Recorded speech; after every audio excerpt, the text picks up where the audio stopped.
listening to The Cell on WGRN 94.1, brought to you by the Faith Thomas Foundation. Hi, I want to thank our listeners for tuning in to The Cell on WGRN 94.1. This is your host, Felice, and I happen to have with me, as my producer, Mr. Ernest Kelly. Good evening.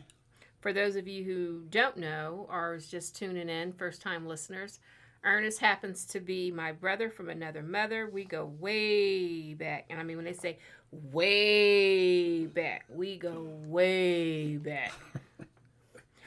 Yeah, but we have getting on this weather. What was that, last week? Wasn't it like sub-zero below weather? And right. I mean, below zero? No, it wasn't. I'm just, maybe with the chill factor, though, it might have been, yeah. And then all of a sudden, it's warm again. Springtime. Climate change. That needs to be a subject that we need to talk about. Right.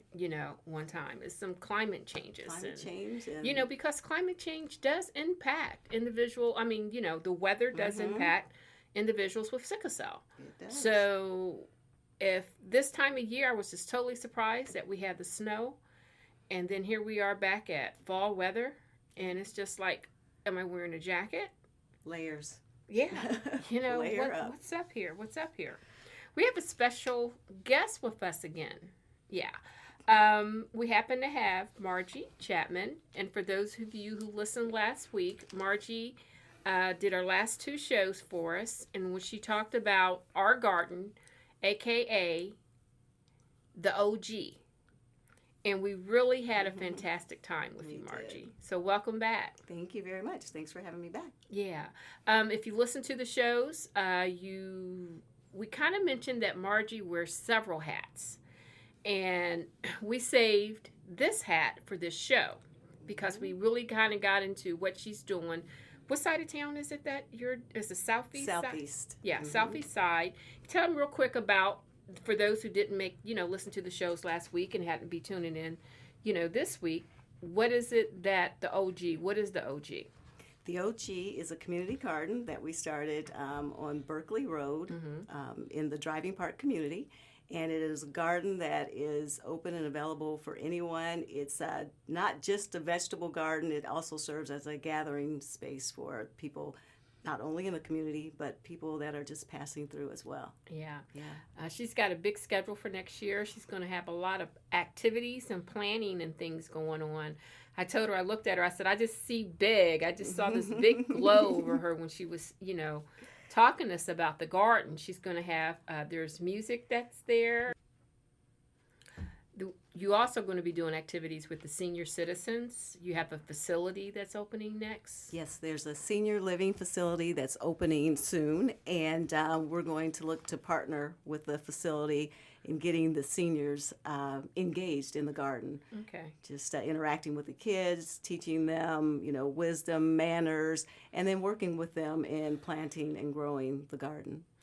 Something else that I was just sitting here thinking about how I know that for 2020 that I myself personally am going to be, become involved, in what it is that you're, working on.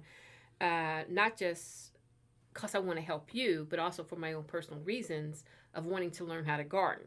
Yes. But one of the things that you could possibly do when you say raise boxes is maybe try to get someone to donate you wood so that people can come and create the raised boxes and plant and then take them home.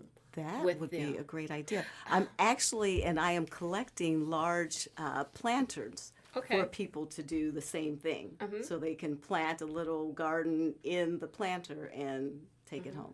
Yeah. So if we have any listeners out there that have extra wood to help to create plant, to help people to garden and to plant seeds and various different items in, please reach out to Margie. Margie, how can they reach you? They can reach me through our garden Facebook page, which is Our Community Garden, and or my personal Facebook page, which is Marjorie Chapman.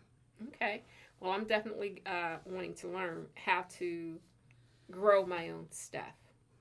And part of why you're here today is because you're so health conscious about the wellness and everything. And when I first met you, outside of meeting you, it was regarding yoga. Mm-hmm. And we kind of talked or touched bases on how yoga is also used for chronic pain, Yes. which sickle cell is chronic pain, Mm-hmm. and that they had started to do some studies regarding sickle cell and yoga to see whether or not if it was beneficial and for doctors to recommend to their sickle cell patients, because they're kind of careful about what they recommend to them so they don't overexert themselves, which could then throw them into a pain crisis. Yes. And so yoga was one of the things that they were looking at. So I wanted you to come on the show so that you could talk about yoga. Yes. And stop me if you need to, but once I get started talking about yoga, it's hard for me to stop. Uh-oh. So Okay, well, Ernie, so if you need to interrupt Ernie, me, you're going to have to jump. So if you don't mind, I'd just like to start like at the beginning and give the definition of yoga. Well, I want you to do that, Okay. but how did you get involved in yoga first? So then that way, since you are going to be going fast, that our listeners can know how you became so passionate about yoga. So how did you get started in yoga? I am so glad you asked. So I had an emergency situation with my legs where I had to have an emergency surgery. And after the surgery and well after my recovery, I was having issues trying to do some physical activities like working out or even just walking for any extended period of time. So I finally realized that I had to do things that were low to no impact. So initially, the first thing that came to mind was swimming. I didn't know how to swim. I had to take swim lessons. I learned how to swim. And I was loving it, and it was great for me. And then where I was swimming, at the facility where I was swimming, they started offering yoga. And so I didn't know really much about yoga, but I thought it has to be low to no impact, just stretching primarily is what I thought. So I started taking the yoga class. I was hooked after that first class. Now, I struggled physically through the class with all the poses and then the connecting to the breath, but I felt so great afterwards. It was an early morning class. For the rest of the day, I had what I like to call this calm energy. I was nice and relaxed, but yet energized at the same time. I felt like I was just flowing effortlessly through That's the day. your first class? That was my first class. Okay. So even though I struggled physically, I thought if I have to go through all that to get this feeling, I'm in. Mm-hmm. So I went back to second class, same thing. And the instructor kept emphasizing the breath. Focus on the breath, take the focus off of the body. The breath is the primary focus of your yoga practice. A lot of people don't realize that. They see these physical poses and you're twisted and all bound up, and they think that that's the focus. But it is the breath and moving and flowing with the breath. And so after doing 3 classes a week for several weeks, I started noticing physical transformation in my body, which I was not expecting from yoga. And so I thought, wait a minute, I can get this feeling and have physical transformation. I'm all in. And that's been almost 20 years ago. Wow. And I'm just as passionate about yoga today as I was back then. A few months after practicing, the instructor just saw how passionate I was about it. And she came to me and she said, I don't know if you're interested in teaching, but there's this yoga teacher training coming up. And if nothing else, it'll help you further along your personal practice. Mm-hmm. So I thought, man, if I could get one person, if I could teach and one person get a fraction of what I've gotten out of this, I would be satisfied. So I entered the teacher training and I've been teaching and practicing ever since. And ever since then, I haven't had the issues that I used to have with my legs. So it's helped me manage the issues that I was having with my legs. Well, I want to ask a question before we, get much further. There's there's like a stigma that yoga is Caucasian type of exercise or thing, and that it's not something that African Americans or many other nationalities use. So do you see that? Do you see from when you started into, like you say, 20 years ago up until now, do you see more African Americans or more Yes, of color I do. Yes. coming towards that. Yeah, there is a transition happening with that. When I first started practicing, I first started teaching, I could not get Black people to come to the class. It was just amazing. I'm like, you are missing out on the benefits of this. But now today, the just the minority population has really taken to yoga and subscribing to it. Another issue, and it was even a slight issue for me in the beginning, was having the stigma, confusion about whether it was a religion or not. And so I wasn't sure myself, and so I had to do my own research. And so what I found in my own research is that it's a philosophy, just like most religions have a philosophy. And if you look at the philosophy behind yoga, it lines up with most other religions. And so you can make anything a religion. You can be religious. I know a lot of people that are religious about going to church. So you can make anything your religion. But it's more philosophy, and it's a philosophy that most people would subscribe to. Yeah. Breathing. That was the other thing. Because like you said, it's both physical and that breathing was important. How long did it take you to tap into breathing or conscious breathing? What is the, because I'm breathing right now. Right. And so it makes a difference. But maybe not at the fullest to what it is that I'm breathing. Exactly. Or that I could breathe. So kind of explain that to me. So yes, so obviously we all are breathing, otherwise we would be dead, right? So it's being conscious of your breath, right? So we give the importance to the breath when we come into this world, right? We wait for that baby to take its first breath or cry, which signifies that they are breathing. And when someone's on their deathbed, we're waiting for them to take their last breath.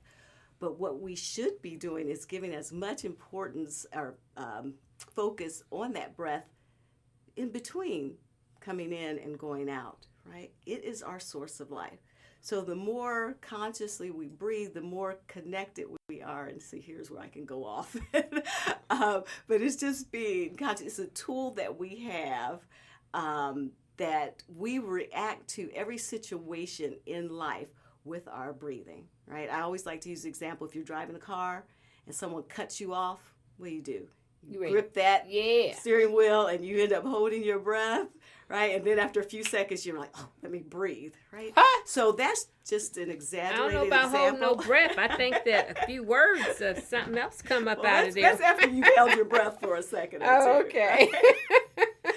So that's an exaggerated example, but we're responding to everything, every situation with our breath. Even with us sitting here talking now, we're responding to each other with our breathing, breaths, right? So it's a tool that's given to us that we take for granted until we're coming in this world and going out. Okay. But if we give more focus to it, just in our lifespan, you'll just be amazed at how much smoother and less stress your life will be.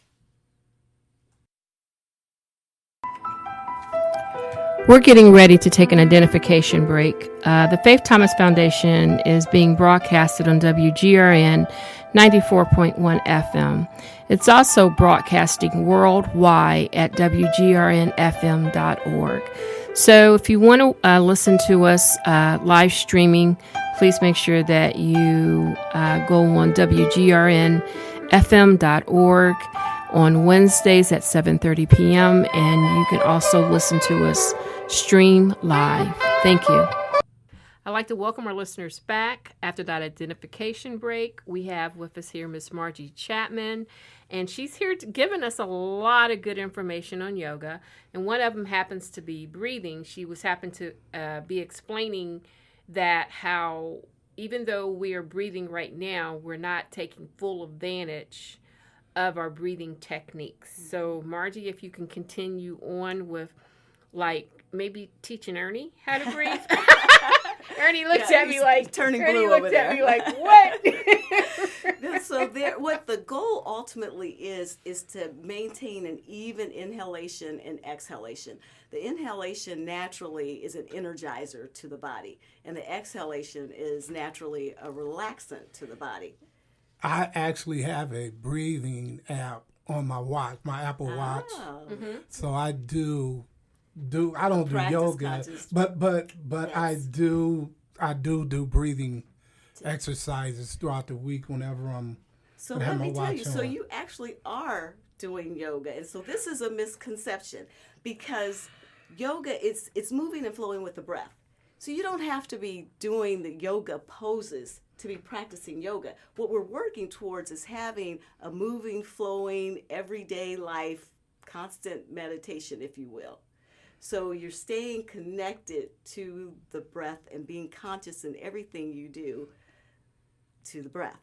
Right? That's practicing yoga. That's the physical practice of yoga is designed to prepare the body for meditation. That's its purpose. In the West here, we have learned to separate the physical practice from the meditative practice, but it's all encompassing. But the most important part is to be connected to the breath and move and flow with the breath. So I heard that there's different types of yoga. Yes. Can you maybe give us some examples of that? Yes, so there are various types of yoga, so Yeah. styles of yoga. So there's hatha, which when people hear hatha yoga, they usually associate it with a slow moving paced yoga. Ashtanga yoga is more of a power yoga, more aggressive practice. And then you have yin yoga, which is a style where you get into a pose, mainly seated poses, and you hang out anywhere from 3 to 5 minutes in the pose. Then there's vinyasa flow yoga, where you are truly trying to move and flow with the breath, with the class. And it's more energetic, similar to the power yoga or the Ashtanga yoga.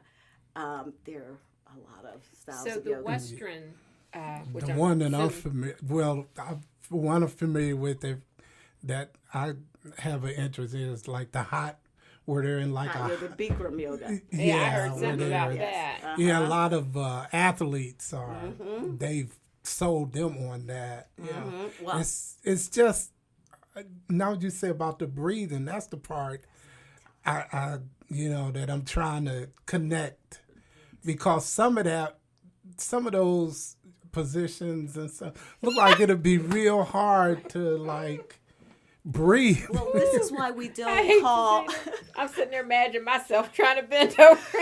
Well, the thing about what I love about it is like there's chair yoga as well that I also teach, and so it doesn't matter what shape Did you you're say in. What chair? chair or yoga? Chair. Chair. Right, seated. CHAI. Really? Right, seated yoga. Okay. Yes. And so it doesn't matter like what your limitations are, what your size is, where you come into compression and joint. There is yoga for you. But I can't stress enough that it is the breath, moving and flowing with the breath, that makes all the difference in the world. What do you see as the most prominent yoga here in the United States? Because, I mean, I know that yin makes me think of China, where it's more, yin, is that more kind of like you say they sit in a pose for 3 to 5 minutes? Isn't that more breathing and meditation? Okay, so, well, you're definitely conscious of the breath during the practice, and hopefully you are trying to always be in a meditative state. The yin practice, a lot of people hear that and say, oh, you hang out 3 to 5 minutes in the... And you're Well, the thinking first time I mental. did that with a class, because the Ashtanga, which is what I teach primarily, which is the more aggressive style, and it's considered yang. So we've all heard of yin and yang. So Yeah. where the Ashtanga is more yang, it's more aggressive, the yin is more passive. But even though you're just hanging out in those poses and seemingly doing nothing, it actually, you can end up feeling more sensation the next day or two from that, because when you hang out in the pose, you're getting deeper into the muscle, into the connective tissue and the tendons, Oh, and so Lord. the stretch is going deeper.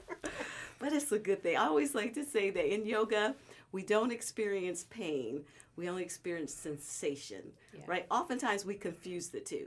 Typically, when it's pain, your body will have a reflex reaction, right? You'll experience it and you'll just automatically come out of it. Sensation, you can usually hang out in there and breathe through it, but we want to label sensation pain.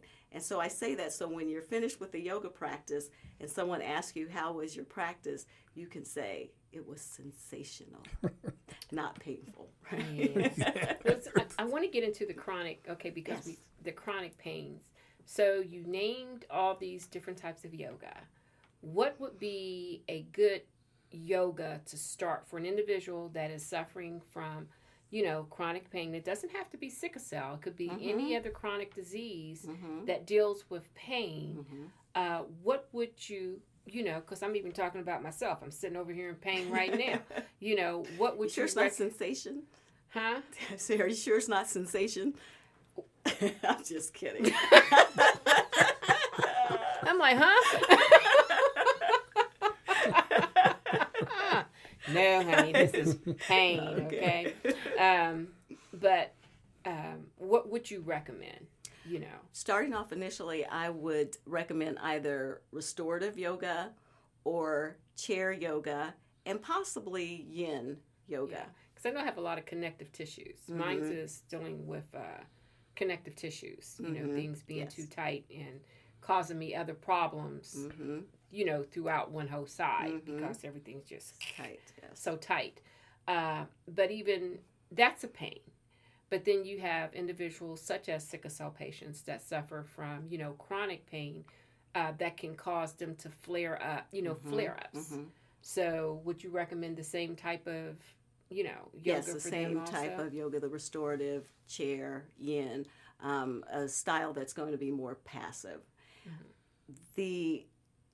My understanding with the sickle cell is that, it's the inflammation and stress can cause the flare-ups. And Correct. so the yoga is designed to help you relax and get into that relaxed state. And when you stay connected to the breath, like throughout your everyday life, that helps you stay more in that relaxed state. And if you aren't connected to it, but you know that you have that resource to maybe go sit quietly, focus on your breath, de-stress, and hopefully help to manage that chronic pain. Yeah.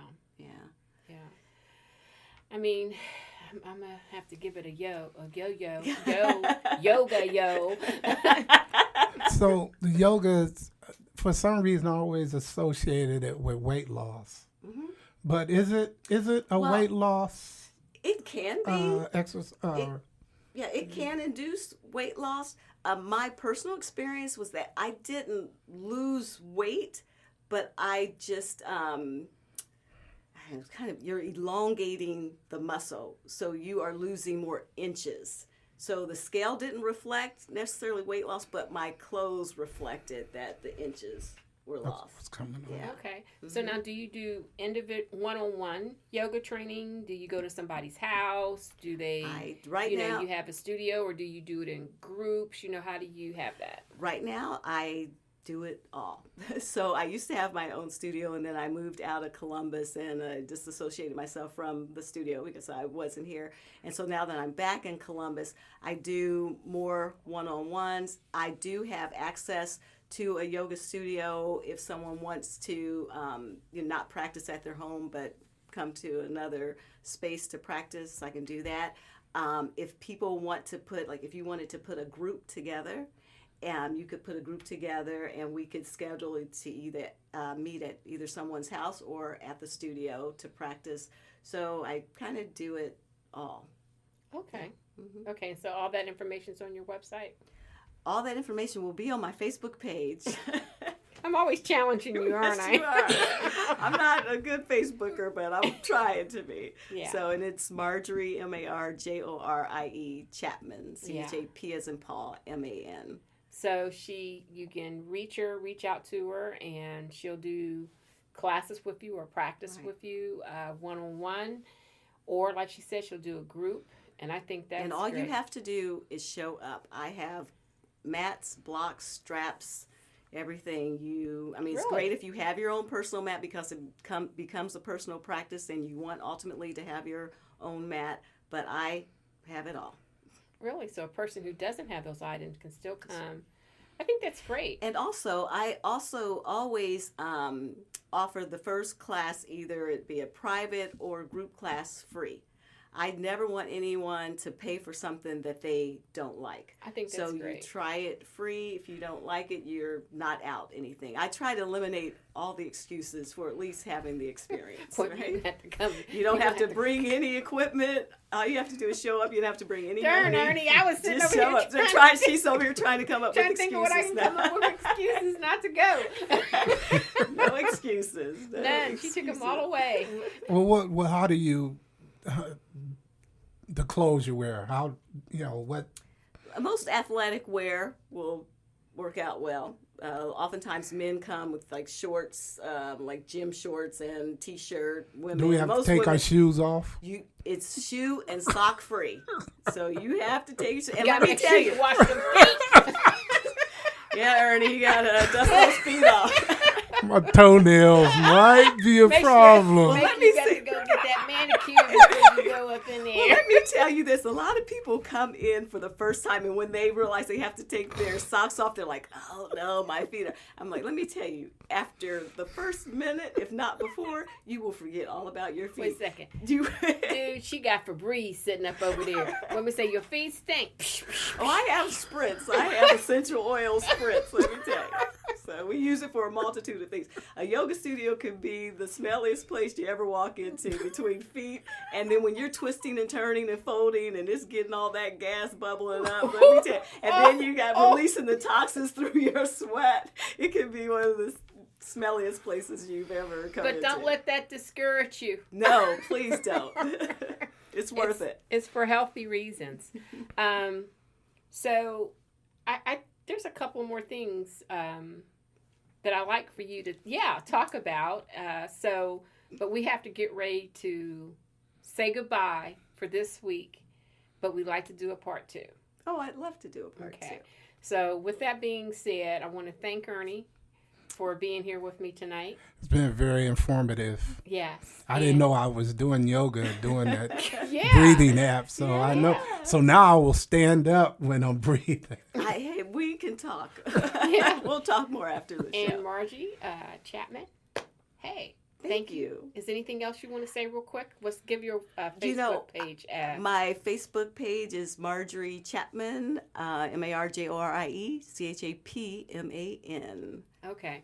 We're going to come back to a part 2 Okay. so that I we have can a lot continue more to because say. I see that you got quite a few papers over there that you didn't even get through. I didn't even look at. Yeah. So with that being said, this is your host, Felice. Peace out.